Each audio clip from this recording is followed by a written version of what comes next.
Já aconteceu com você de algumas vezes o seu componente começar a se comportar de uma forma meio estranha ali, fazendo, né, várias re-renderizações ou fazendo várias chamadas à API de forma, né, quase que infinita?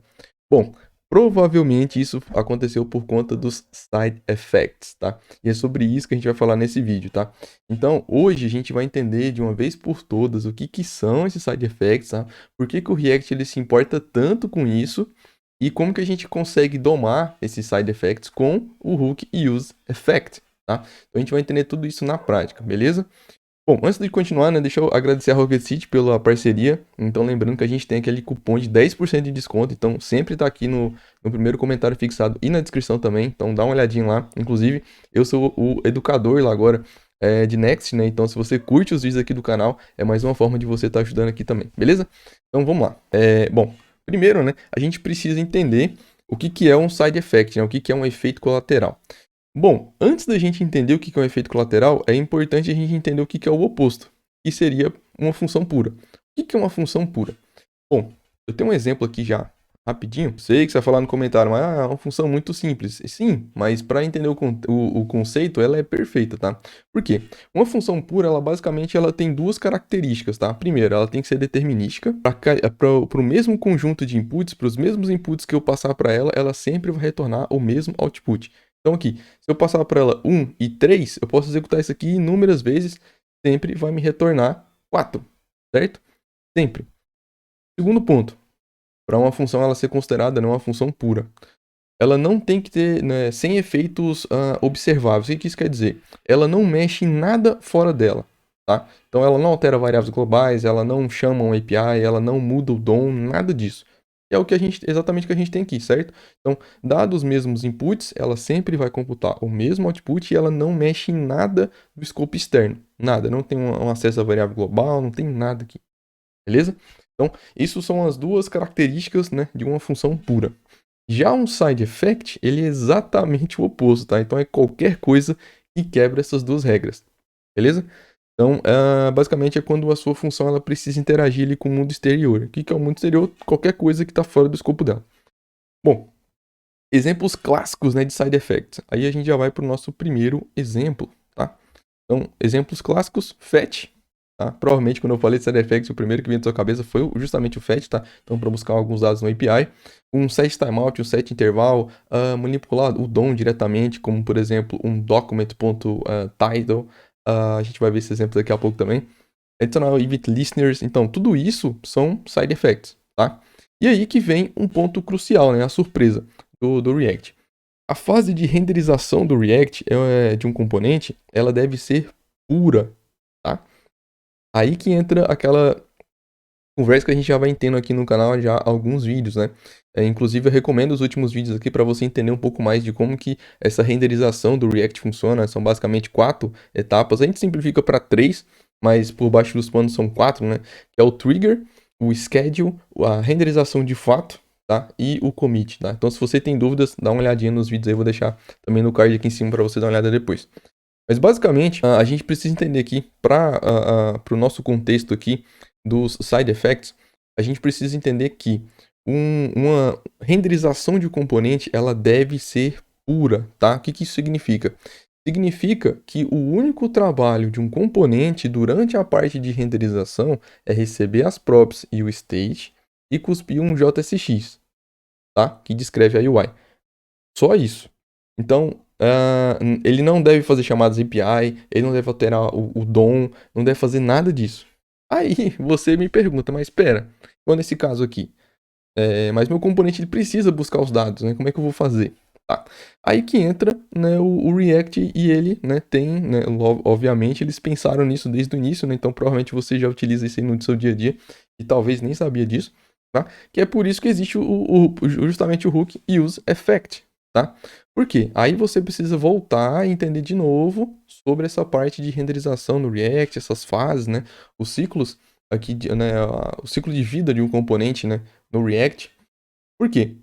Quando que é executado o use effect? No trigger, no schedule, no render ou no commit? Deixa aqui nos comentários antes de eu responder, beleza? Vamos testar seus conhecimentos hoje. Bom, se você respondeu que o use effect ele é executado na fase de commit, você acertou, tá? Por quê? A fase de commit, ela acontece depois de todo o processo de renderização. Então o React ele foi lá, invocou o seu componente, né? O seu componente ele vai gerar um JSX, nesse caso aqui, né? Ele vai... Todo componente é isso, né? De forma bem simples, bem direta, o que é uma renderização no React, tá? É basicamente o React invocar o seu componente, passando as props, passando os states e esperar que ele vai retornar ali um objeto, tá? Esse objeto, né, é o que a gente chama de virtual DOM, beleza? Bom, tá. O que acontece? Quando a gente utiliza um useEffect, ele basicamente ele diz pro React: ei, depois que você terminar toda a parte de renderização e atualizar a tela, rode esse pedaço de código aqui para mim, tá? Então, vamos lá. Quando o componente, quando o React, né, ele invocar esse componente aqui, ele vai fazer todo esse processo que eu falei, né? Essa parte de renderização. Então, ele vai invocar esse componente, passando as props, passando o state, e daí espera que esse componente gere um JSX, tá? Mas e esse trecho aqui? Esse trecho vai ser executado só depois que a parte de renderização do React já aconteceu, tá? Beleza, guarda isso que isso é importante, tá? Então vamos lá, como a gente tem esse primeiro exemplo aqui, esse side effects aqui é basicamente, como já falei, né? É a parte do fetch, né? A gente fazer uma requisição ali para um API, tá? Para buscar alguns dados. Isso aqui não vai acontecer durante a renderização, tá? Vai acontecer depois dela. O useEffect ele não é executado durante a renderização, ele é executado na fase de commit, beleza? Guarda isso que isso é muito importante para você entender o ciclo de vida dos componentes aqui no React, tá? Bom, e aí, tem mais um detalhe aqui que é importante, que provavelmente você também já conhece, mas talvez numa entrevista você acaba patinando ali. Inclusive, deixa dúvidas sobre entrevistas, se vocês querem mais conteúdo sobre isso também. Já fiz vários vídeos aqui sobre entrevista de JavaScript, de React, de Next. Então, se você tem dúvidas sobre essas perguntas mais técnicas de entrevistas, tá? Tanto júnior, pleno ou sênior, deixa nos comentários, tá? Que a gente pode trazer mais conteúdo aqui sobre isso também. É um assunto que eu curto bastante e ultimamente eu venho fazendo bastantes entrevistas aí, entrevistando bastante candidatos. Beleza? Bom, tá. A gente tem mais um ponto no useEffect que é esse carinha aqui, tá? Então a gente tem basicamente dois parâmetros, né, que a gente passa para o useEffect. O primeiro é a callback, que vai ser executada, né? E o segundo é esse carinha aqui, que é o array de dependências, né? Então, muita gente fala em entrevistas por que você tem que colocar, por exemplo, o ID aqui? Ah, é porque se eu não colocar o SLint vai reclamar. Mas por que o SLint reclama? Tá? Basicamente o seguinte, tá? O SLint ele já está configurado, obviamente, para isso. Mas é importante você saber, nesse caso aqui, eu não tenho o SLint configurado. Se eu tirar aqui, ó. Pior que ele está configurado, sim. Esse plugin aqui. Ele já vai me dizer o que tem que fazer, né? Mas imagina que você não tenha, né? Na hora do teste ali, por exemplo, o entrevistador, ele vai pedir para você criar um projeto novo e não tem um SLint. Ou enfim, mesmo que tiver avisando, por que ele está reclamando? Por que o SLint ele fica te incomodando aqui com a falta dessa dependência? Bom, essa dependência aqui, né, esse array de dependências do ID, ele garante que esse efeito vai ser executado novamente somente quando o ID mudar, tá? Então, quando a gente passa, por exemplo, um array vazio, como você deve saber, esse effect aqui, né, esse side effect, esse fetch, ele vai ser disparado uma única vez. Então, só quando o componente ele for montado em tela, depois de todo o processo de renderização, né, na fase de commit, ele vai ser executado uma única vez. Agora, não é o caso aqui, né? Eu não quero que ele seja executado uma única vez. Eu quero que, por exemplo, quando o ID mudar, eu quero que ele execute novamente. Então, como é que a gente faz isso? Passa o ID para cá, tá? Então, o array de dependência basicamente vai dizer quando esse side effect vai ser executado novamente, beleza? Bom, esse é o nosso primeiro exemplo, tá? Um outro exemplo de side effect. Bom, a gente tem esse contador aqui, bem simples também, tá? Então, só que onde que tá o nosso side effect? Fácil de identificar, né? Tá bem aqui, ó. Por quê? Aqui eu tô manipulando o DOM. Concorda comigo? Isso aqui não faz parte, né? Lembra, né? Uma renderização no React deve ser uma função pura, deve ser puro. Não deve ter side effect. E nesse caso aqui a gente está manipulando o DOM, que é um dos tópicos que eu te falei que caracteriza um side effect, beleza? Tá. Então, o que a gente está fazendo aqui? Toda vez que o nosso contador aqui mudar, deixa eu até mudar. Toda vez que esse contador ele mudar, esse estado mudar, eu vou alterar o document.title, incrementando aqui a quantidade de vezes que o usuário clicou, certo? Isso aqui é um side effect. né? Você já entendeu isso. Aí, nesse caso, a gente vai precisar, obviamente, de ter um useEffect para garantir que o processo de renderização dessa função, desse componente, é algo puro, tá? Então, o SideEffect aqui ele vai garantir que isso aconteça de forma sincronizada com as atualizações do estado, no caso aqui, do counter. Beleza? Bom, e o nosso último exemplo são os Event Listeners, tá? Então vamos lá, aqui a gente tem um SideEffect que interage com a API do navegador, né? Então veja que a gente tem esse SideEffect aqui dentro, tá? E aqui tem um ponto interessante que a gente não tinha feito nos outros, né? Nos outros não era tão necessário, mas aqui é um ponto muito importante, inclusive, para a questão de vazamento de memória, que é uma boa pergunta para entrevistas também, tá? Eu já vi candidatos fazerem esse tipo de coisa aqui e esquecerem desse pequeno detalhe aqui, ó. Tá? Isso aqui muda totalmente na sua resposta. Por quê? Vamos lá, vamos por partes, tá? Então, vamos lá. A gente tem aqui um largura, tá? Esse largura aqui, esse estado largura, ele basicamente ele recebe inicialmente ali o window.innerWidth, né? E basicamente, né, a largura interna do seu browser. Então ele não vai considerar as bordas. Se você abrir, por exemplo, o console ali na horizontal, também ele desconsidera. Então é só a viewport mesmo, só a parte útil, vamos dizer assim, do browser ali. Beleza?